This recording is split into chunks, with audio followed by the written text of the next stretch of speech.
আল্লাহ রাসূল সাল্লাল্লাহু আলাইহি ওয়াসাল্লাম একবার ওয়াজ করতেছেন, সহিহ বুখারীর বর্ণনা। আল্লাহর হাবিব সাল্লাল্লাহু আলাইহি ওয়াসাল্লাম বললেন, ইন্না মিনাশ শাজারি শাজারা, এক ধরনের গাছ আছে, লা ইয়াসকুতু ওয়ারাকুহা, যেই গাছের পাতা কোনোদিন ঝরে না, পাতা পড়ে না, একটা গাছ আছে। মাসালুহা কামাসালিল মুসলিম, এই পাতার দৃষ্টান্ত মুসলিমের দৃষ্টান্ত একই। হাদ্দিসুনি মা হিয়া, দেখি তো কোন সাহাবী বলতে পারে এটা কোন গাছ। আল্লাহর হাবিব বললেন, এমন একটা গাছ আছে যেই গাছের কোনো পাতা ঝরে না।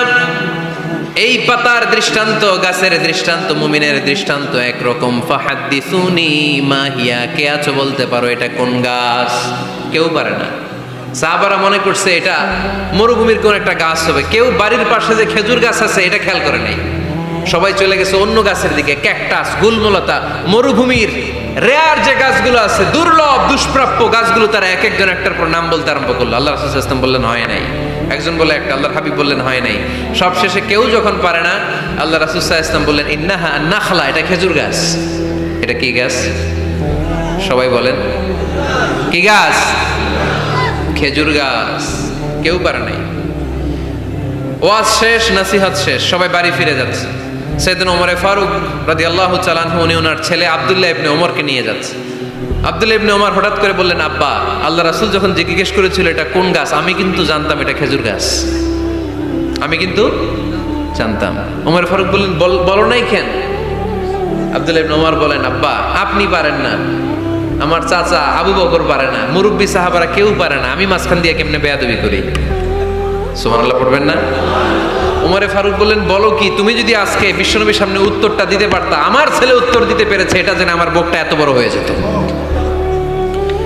ও আব্দুল্লাহ, কেন তুমি বললা না?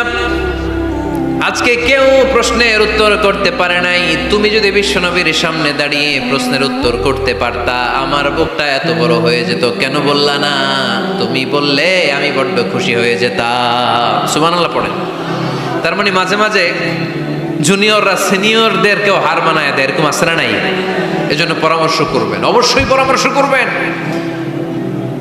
সাইয়েদনা ওমর ফারুক যখন খলিফা, তিনি মুরব্বীদের মিটিংয়ে একটা ছোট্ট বাচ্চাকে রাখতেন, অল্প বয়স্ক এক সাহাবী, ওই সাহাবীর নাম আব্দুল্লাহ ইবনে আব্বাস রাদিয়াল্লাহু তাআলা। মুরব্বীরা মনে কষ্ট পেলেন, কিরে, এই ছেলের সমান নাতি আছে আমার ঘরে, আমার নাতি আছে, এই ছেলের সমান, এই ছেলেকে কেন রাখে?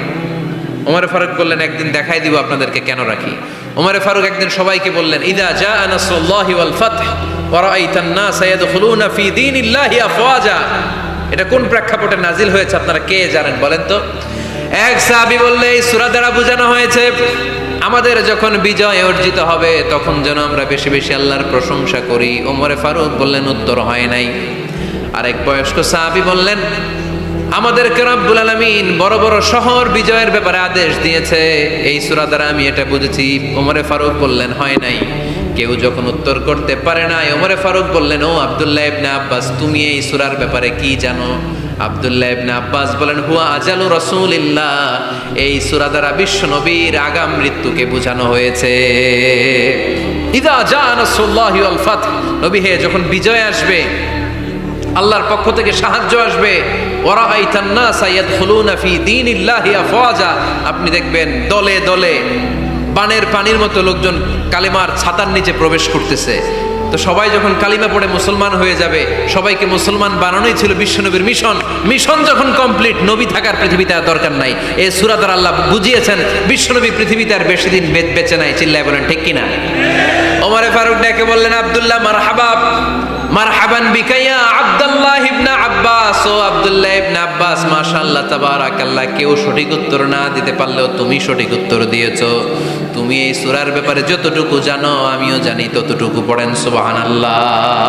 তুমি সঠিক উত্তর দিয়েছো। এই হাদিসগুলো প্রমাণ করে মাঝে মাঝে জুনিয়ররা সিনিয়রদেরকেও হারিয়ে দেয়। চিল্লায় বলেন ঠিক কিনা? এজন্য মাঝে মাঝে বাচ্চা ছেলেদেরও পরামর্শের দরকার আছে না নাই? ঘরে সুখ নাই, শান্তি নাই, কারণ পরামর্শ করেন না তো। আব্বা আম্মার পরামর্শ নেন, স্ত্রীদের পরামর্শ নেন, ছেলে মেয়েদের পরামর্শ নেন। গুরুত্বপূর্ণ সিদ্ধান্ত নেওয়ার আগে পরামর্শ করে সিদ্ধান্তগুলো নেওয়ার দরকার আছে না নাই? পরামর্শ করে ফ্যামিলি মিটিংয়ে যদি আমরা সিদ্ধান্ত নেই, ওই সিদ্ধান্তে বরকত দিবে কে?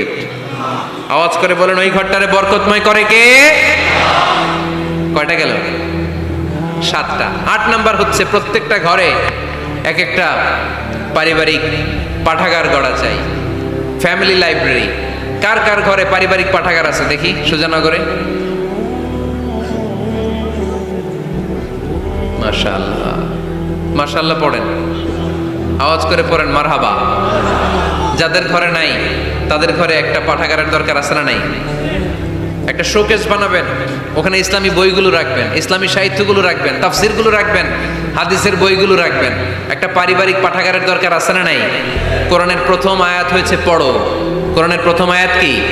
আল কোরআনের প্রথম বাণী পড়ো, আল হাদিসে নবীর কথা পড়ো। আল কোরআনের প্রথম বাণী পড়ো, আল হাদিসে নবীর কথা পড়ো। পড়ে পড়ে শেখো, শিখে শিখে তুমি তোমার নিজের জীবন গড়ো। পড়েন আমিন। কোরআনের প্রথম কথা কি? ইকরা, পড়ো। কোরআনের প্রথম কথা কি? ইকরা বিসমি রাব্বিকাল্লাযী খালাক, খালাকাল ইনসানা মিন আলাক। اقرأ وربك الأكرم الذي علم بالقلم علم الإنسان ما لم يعلم পড়েন সুবহানাল্লাহ। পড়ো তোমার প্রভুর নামে যিনি তোমায় শিখিয়েছেন। Read in the name of your Lord who has created. পড়ো, পড়ার কোনো বিকল্প নাই, আপনার পড়তেই হবে। বেঁচে আছেন পড়েন, সুস্থ তো পড়েন, অসুস্থ পড়েন, মরে যাচ্ছেন তখনও পড়েন, পড়তে পড়তে মরেন। ও মিয়া, মরার সময় পড়ার দরকার আছে না নাই? মরার সময় পড়বেন লা ইলাহা ইল্লাল্লাহ মুহাম্মাদুর, এটা না পড়লে হবে? তার মানে মরার সময়ও পড়তে হবে। চিল্লায় বলেন ঠিক কিনা? তাহলে সুখী, সমৃদ্ধ, আলোকিত একটা পরিবার গড়ার 8 নম্বর পয়েন্ট হচ্ছে একটা ফ্যামিলি লাইব্রেরি। প্রত্যেকটা ঘরে আমরা এই সিদ্ধান্ত যেন নেই যে আমাদের প্রত্যেকের ঘরে আমরা যেন ছোট্ট করে একটা পাঠাগার বানাই।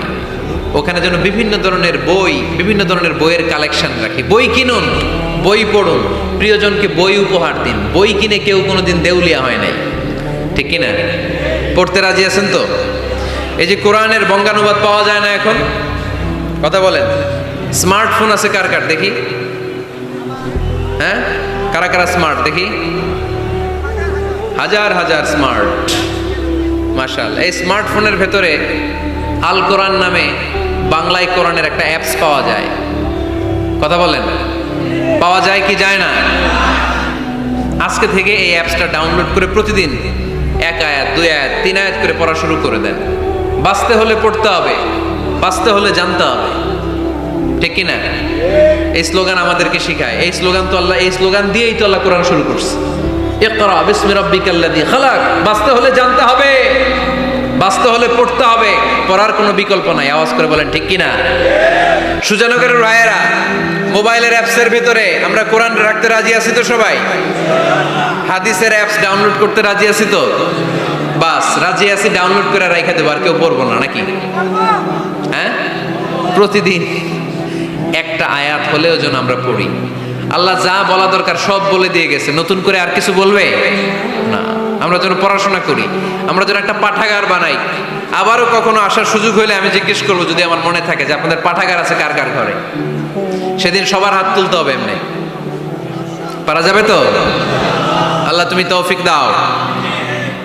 কয়টা গেল? 8টা।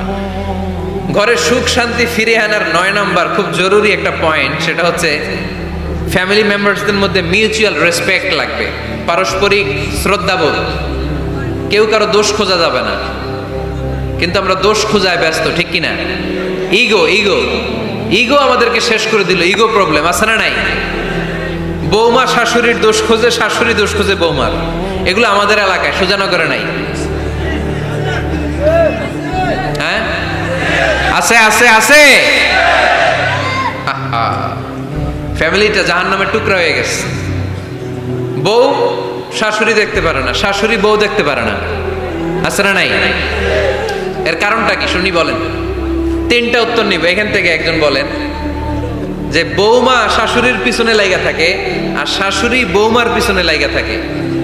বৌমা শাশুড়ির ছায়া দেখতে পারে না, শাশুড়ি বৌমার ছায়া দেখতে পারে না। কারণটা কি? একজন এদিকে আওয়াজ করে। আত্মসম্মানের কারণে। তার মানে ইগো ইগো প্রবলেম। এদিকে একজন, ইসলামের জ্ঞান নাই, মাশাআল্লাহ। আর এদিকে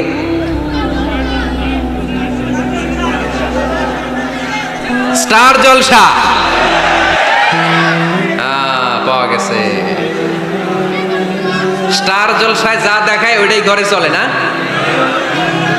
স্টার জলসা হচ্ছে কেমন করে শাশুড়ির সাথে বউয়ের গিরিঙ্গি লাগানো যায়, এটার প্রশিক্ষণ, ঠিক কিনা?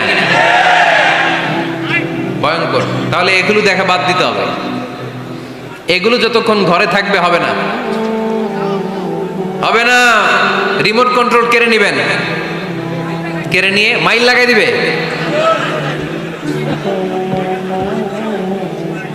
একটা ক্ষুধার্ত বাঘ 1 মাস খায় নাই, তারপরে হরিণের মাংস পাইছে। ওই বাঘের বুঝ দিলেও বাঘের কাছ থেকে হরিণের মাংস টেনে নেওয়া যায়, কিন্তু আমাদের মা বোনদের হাত থেকে হিন্দি সিরিয়ালের জন্য টিভির রিমোট কন্ট্রোল কেড়ে নেওয়া যায় না। দিবে না রিমোট কন্ট্রোল। তো এই জন্য আপনাদের কথা অনুযায়ী এই জি বাংলা স্টার জলসা হিন্দি সিরিয়াল হচ্ছে বৌমা শাশুড়ির গিরিঙ্গি বা দ্বন্দ্বের প্রধানতম কারণ। তাহলে হিন্দি সিরিয়ালকে ঝাড়ু পেটা করে বের করে দিতে হবে। এগুলোর সাথে মুসলিম পরিবারের কোনো সম্পর্ক। আরো কিছু কারণ আছে, এগুলো আমি বের করছি, শুনবেন। বৌমা শাশুড়ির এই ঝগড়ার প্রধান কারণ হচ্ছে জেনারেশন গ্যাপ, ঠিক কিনা? শাশুড়ি এক জেনারেশনের আর বৌমা আরেক জেনারেশনের। শাশুড়ি ভাবে একরকম, বৌমা ভাবে আরেক রকম। শাশুড়ি চায় বউর উপর খবরদারি করতে, বউ চায় শাশুড়ির উপর খবরদারি করতে। এই ডমিনেটিং এর কারণে কিলাকিলি আছে না নাই? আহা, এটা ঠিক না। আমার শাশুড়ি মায়েরা যারা আছেন, প্রথমে শাশুড়ি দিয়ে শুরু করি। আমার মাইকের আওয়াজ যে ঘরগুলোতে যায়, আমার শাশুড়ি মাদেরকে বলবো, বউদের উপর অত্যাচার করবেন না। ছেলেরা প্রশ্ন করে, তোর কাছে তোর বউ বড় না আমি বড়? আছে না নাই? এটা একটা প্রশ্ন হইল। তোর বউ বড় না আমি বড়? দুইজনেই বড়। তো এক ছেলে সুন্দর উত্তর দিছে, আমার কাছে ভালো লাগছে উত্তরটা শুনে। এক মা প্রশ্ন করছে, তোর এতদিন আমি লালন পালন করে বড় করলাম, জীবন যৌবন তোর জন্য শেষ করলাম, আজকে বউ পাইয়া বউ তোর আপন হয়ে গেল। এবার ছেলে উত্তর দিছে, মা, আমার মুখ থেকে মা ডাক শোনার জন্য তুমি কি কষ্টটাই না করছো জীবনে।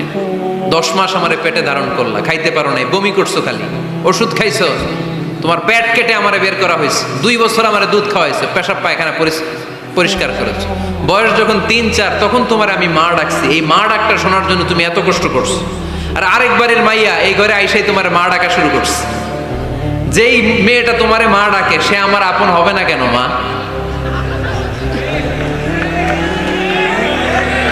ঠিক কিনা? এই মা ডাক শোনার জন্য তুমি এত কষ্ট করলা, আমার লালন পালন করলা, 10 মাস পেটে ধরলা, পেশাব পায়খানা পরিষ্কার করলা, এরপরে মা ডাক শুনতে পারছো।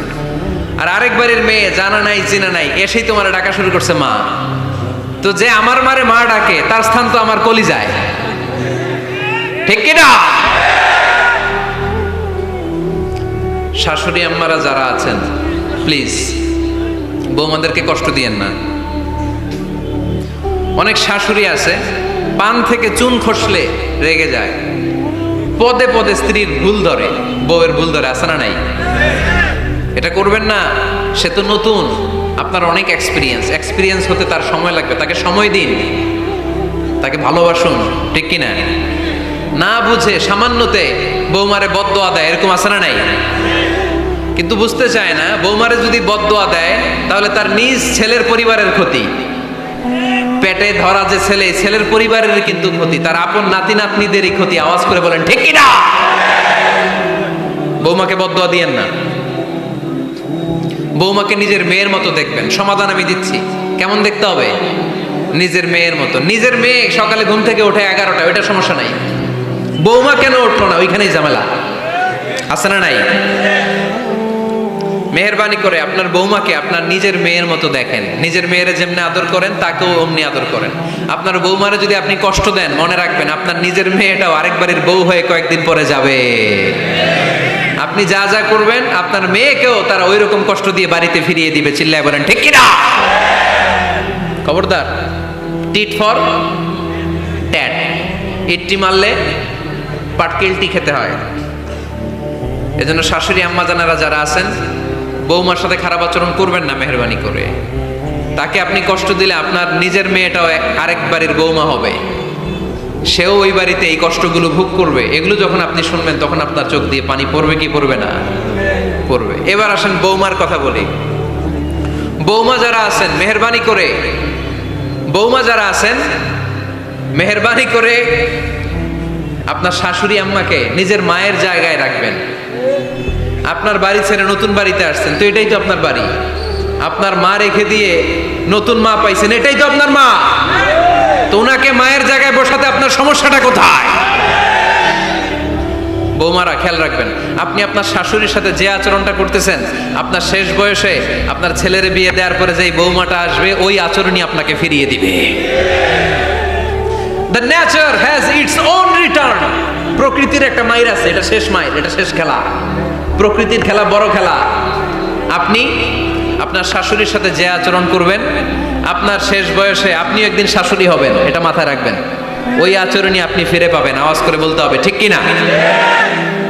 এজন্য 9 নম্বর পয়েন্টস হচ্ছে মিউচুয়াল রেসপেক্ট। সবাই যেন সবাইকে ভালোবাসি। দোষ ছাড়া মানুষ নাই, সবার দোষ আছে। আমরা যেন একে অন্যের দোষ না খুঁজি। বৌমারা, আপনাদের কেন যদি আমার মাইকের আওয়াজ যায়, অল্প কিছু টেকনিক অবলম্বন করলে আপনি আপনার শাশুড়ির মন জয় করতে পারবেন। শাশুড়িরা আসলে বেশি কিছু চায় না। আগের জামানার মানুষ তো, এদেরকে ওইভাবে হাত করতে হবে। মাঝে মাঝে একটু শাশুড়ির মাথায় তেল দিয়ে দেন, চুলে তেল দিয়ে দিবেন আর কি, মাঝে মাঝে চুল আশ্রয় দিবেন। এগুলো কিন্তু খুব পছন্দ করে শাশুড়িরা। ওনার প্রেশারটা একটু মেপে দিবেন, ডায়াবেটিক্সের ওষুধটা খাইলেও কিনা সময় মতো খোঁজ নেবেন, কি পছন্দ করে খেতে একটু রান্না করে দিবেন। যেই বক্তার ওয়াজ শুনতে পছন্দ করে ওই বক্তার ওয়াজগুলো ডাউনলোড করে শাশুড়ি আম্মাকে দিবেন। ইসলামী বই দিবেন, দেখবেন বয়স্ক নারীরা মাহফিল যেতে খুব পছন্দ করে, ওয়াজ শুনতে খুব পছন্দ করে, নবীদের কাহিনীগুলো শুনতে পছন্দ করে। বসায় বসায় একটু কাহিনীগুলো শোনাবেন। বাইরে বেরোলে জিজ্ঞেস করেন, আম্মা আপনার কিছু লাগবে কিনা। আরেকটা টিপস আছে, চুল যখন আশ্রাবেন আর শাশুড়ির মাথা যখন তেল দিয়ে দিবেন, তখন অতীতের কথা জিজ্ঞেস করেন। দেখবেন অতীতের স্মৃতিতে হারিয়ে গিয়েছে আপনার শাশুড়ি। কি জিজ্ঞেস করবেন জানেন? জিজ্ঞেস করবেন, আম্মা জান, মুক্তিযুদ্ধের সময় আপনার বয়স কত ছিল? ওই সময় মুক্তিযুদ্ধের সময় আপনাদের এলাকায় কি কি হয়েছিল মা? আরেকটা প্রশ্ন করবেন, মা বিয়ের সময় আপনি কেমন ছিলেন? ওই দিন দেখবেন বুড়ি আর বুড়ি নাই, জুয়ান হয়ে গেছে। ওই দিন বলবে, মা আমি অনেক সুন্দরী ছিলাম, আমার মাথায় অনেক চুল ছিল, আজকে নাই। আমগো গ্রামে আমার সাথে সুন্দরী মাইয়া ছিল না। অতীতের স্মৃতিতে, স্মৃতি হাতরাতে হাতরাতে তিনি হারিয়ে যাবেন। জিজ্ঞেস করবেন যে, মা শীতকালে আপনাদের দেশে কি পিঠা বানাতেন আপনি যখন ছোট ছিলেন? আপনার বাপ চাচারা কি করতো? এগুলো জিজ্ঞেস করলে উনি স্মৃতির পাতা হাতরাতে হাতরাতে চোখ দিয়ে দাঁড় দাঁড় করে ওনার পানি ঝরতে শুরু করবে। আপনার জায়গায় ওনার হৃদয়ের মণিকোঠায় এমন জায়গায় পৌঁছবে, আপনার ছাড়া উনি কিছুই বুঝবে না। বৌমারা, এই অল্প কিছু টিপস অবলম্বন করে আপনারা আপনাদের শাশুড়ির মনকে জয় করতে পারেন। শাশুড়ি বৌমার দ্বন্দ্ব আমরা চাই না। আমরা চাই শাশুড়ি বৌমাকে নিজের মেয়ের মতো জানুক, আর বৌমা শাশুড়িকে আপন মায়ের মতো ভালোবাসুক, ঠিক কিনা? এই মিউচুয়াল রেসপেক্টই পারে শাশুড়ি বৌমার দ্বন্দ্বকে দূর করতে আর ঘরটারে শান্তির টুকরা বানাতে। আওয়াজ করে বলেন ঠিক কিনা? কয়টা গেল? আর আছে কয়টা? দোয়া করবেন একে অপরের জন্য। দোয়া, সাইয়েদনা ইব্রাহিম ফ্যামিলির জন্য দোয়া করতেন, রব্বি জাআলনি মুকিমাস সালাতি ওয়া মিন যুররিয়াতি রব্বানা ওয়া তাকাব্বাল দুআ। ও আল্লাহ, আপনি আমার নামাজ কায়েমকারী বানান, আমার কলিজার টুকরা সন্তান ইসমাইলকেও নামাজ কায়েমকারী বানান। আমার দোয়াটা আপনার দরবারে আপনি কবুল করে নেন। সুবহানাল্লাহ পড়েন। রব্বানা ইন্নী আসকানতু মিন যুররিয়াতি বিওয়াদিন গায়রি যী যারইন ইনদা বাইতিকাল মুহাররাম। ও আল্লাহ, আমার সন্তান সন্ততি, আমার ফ্যামিলিকে ধুধু মরুপ্রান্তর এই উপত্যকার মধ্যে তোমার কাবা ঘরের সামনে রেখে গেলাম। তাদেরকে তুমি নামাজ কায়েমকারী বানিয়ে দিও। গোটা বিশ্বের সব মানুষের অন্তর আমার ফ্যামিলির দিকে আল্লাহ তুমি ঝুঁকিয়ে দিও। ওয়ারযুকহুম মিনাস সামারাত, ফলমূল দিয়ে আল্লাহ তুমি তাদেরকে রিজিকের ব্যবস্থা করে দিও। তার মানে সব নবীরা তাদের পরিবারের সদস্যদের জন্য দোয়া করতেন কি করতেন না? আবার কোরআন আমাদেরকে শিখালো, রাব্বানা হাব লানা মিন আজওয়াজিনা ওয়া মিন যুররিয়াতিনা কুররাতা আ'য়ুন ওয়াজআলনা লিল মুত্তাকিনা ইমামা। ও আল্লাহ, এমন নেককার সন্তান, এমন নেককার স্ত্রী আপনি আমাকে দান করেন যাদের দিকে তাকালে আমার চোখ দুইটা ঠান্ডা হয়ে যায়। চক্ষু শীতলকারী স্ত্রী দেন। বিয়ে যাদের হয় নাই, ইয়াং ছেলেরা এই দোয়াটা করবা। বিয়ের জন্য দোয়ার দরকার আছে না নাই? প্রতিদিন এই দোয়া করবা, আল্লাহ এমন স্ত্রী দেন, এমন জীবন সঙ্গিনী আপনি আমাকে দেন, এমন লাইফ পার্টনার দেন যার দিকে তাকালে আমার চোখ জুড়িয়ে যায়। এমন সন্তান আল্লাহ আপনি আমার ফ্যামিলিতে দেন যাদের দিকে তাকালে আমার চোখ দুইটা ঠান্ডা হয়ে যায়। নেককার সন্তান, নেককার স্ত্রী আল্লাহর কাছে দোয়া করে চেয়ে নিতে হয়। তাহলে ফ্যামিলি মেম্বার একে অপরের জন্য দোয়ার দরকার আছে না নাই? বাবা দোয়া করবে ছেলের জন্য, ছেলে করবে বাবার জন্য, মা দোয়া করবে মেয়ের জন্য, মেয়ে করবে মায়ের জন্য, ভাই করবে বোনের জন্য, বোন করবে ভাইয়ের জন্য। দোয়ার দরকার আছে না নাই? দোয়া করবেন সবাই সবার জন্য। তাহলে সুখী পরিবারের ফর্মুলা এই আলোচনায় আমরা 10টা পয়েন্ট শুনলাম। কয়টা? ভুলে গেছে কয়টা? এক নম্বর কি ছিল? এক নাম্বার কি ছিল? সালাম সালাম হাজার সালাম সকল শহীদ স্মরণে আমার হৃদয় রেখে যেতে চাই তাদের স্মৃতির চরণে। পড়েন আমিন। তাহলে ঘরে শান্তি আনার এক নম্বর মাধ্যম, আওয়াজ করে উত্তর দিতে হবে। এক নম্বর মাধ্যম কি? সালাম দিন, সালামতে থাকুন। জান্নাতি আমেজ যদি ঘরের মধ্যে পেতে চান, সালাম দিন। সালাম মানে শান্তি। সালাম দেই না, এজন্য ঘরে শান্তিও নাই। এক নম্বরে সালাম। দুই নম্বরে হচ্ছে মূর্তি টুর্তি ছবি এগুলো টাঙিয়ে রাখা যাবে, হিন্দি সিরিয়াল উলঙ্গ দৃশ্য এগুলো দেখা যাবে, তাহলে ঘরে শান্তি দিবে কে? তিন নাম্বার, ঘরে নামাজ পড়তে হবে মাঝে মাঝে। ফরজ নামাজ মসজিদে পড়ে ঘরে এসে সুন্নাহ নফলগুলো, অথবা তাহাজ্জুদের সময় জামাতে নামাজ। The family that prays together stays together. যে ফ্যামিলি একসাথে সালাত পড়ে ওই ফ্যামিলি ভাঙে না। ওই ফ্যামিলির পুরো সদস্যদের মধ্যে শান্তি সম্প্রীতি দিয়ে এই সমৃদ্ধি বাড়িয়ে দেয় কে?